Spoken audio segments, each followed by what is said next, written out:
Hello friends, आपका स्वागत है मेरे यूट्यूब चैनल में जिसका नाम है electrical everywhere.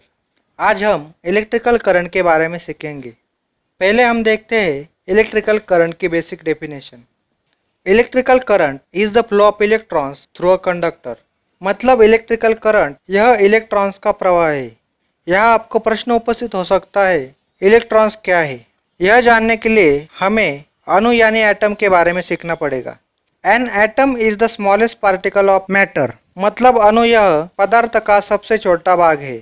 Basically atom protons, neutrons और इलेक्ट्रॉन्स से बना होता है। यह डायग्राम में एटम का स्ट्रक्चर दिखाया गया है। प्रोटॉन्स और न्यूट्रॉन्स एटम के मध्य में होते हैं। प्रोटॉन्स पॉजिटिवली चार्ज होते हैं और न्यूट्रॉन्स पर कोई चार्ज नहीं होता। इन्हें एकत्रित रूप से न्यूक्लियस कहते हैं। और इलेक्ट्रॉन्स न्यूक्लियस के बाहरी भाग में होते हैं और इलेक्ट्रॉन्स पर नेगेटिव चार्ज होता है। इलेक्ट्रॉन्स सर्कुलर पाथ में न्यूक्लियस के चक्कर लगाते रहते हैं।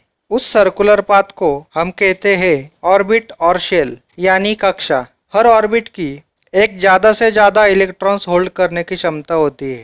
पहले ऑर्बिट में ज्यादा से ज्यादा 2 इलेक्ट्रॉन्स हो सकते हैं और दूसरे ऑर्बिट में 8 इलेक्ट्रॉन्स, तीसरे में 18 और चौथे में 32 इलेक्ट्रॉन्स हो सकते हैं।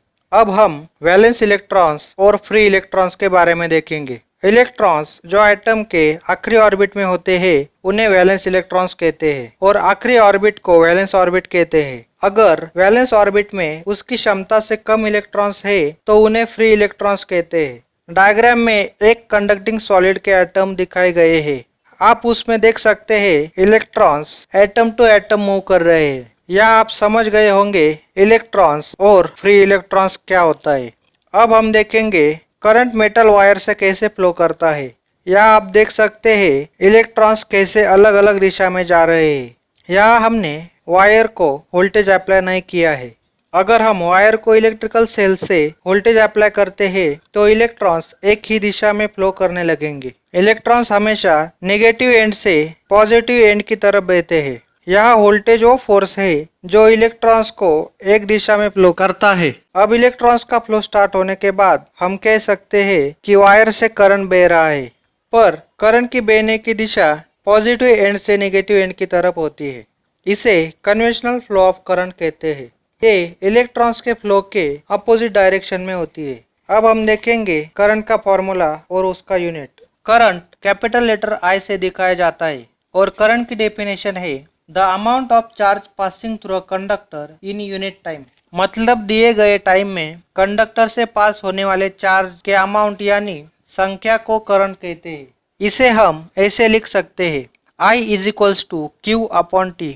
यहाँ I करंट है, Q यह चार्ज है, T यह टाइम है। इस फॉर्मूला से हम करंट जो वायर से फ्लो हो रहा है उसकी वैल्यू कैलकुलेट कर सकते हैं। करंट का ऐसा यूनिट एम्पियर है और चार्ज का यूनिट कूलम है। इलेक्ट्रॉन्स पर 1.6 इंटू 10⁻⁹ कूलम चार्ज होता है।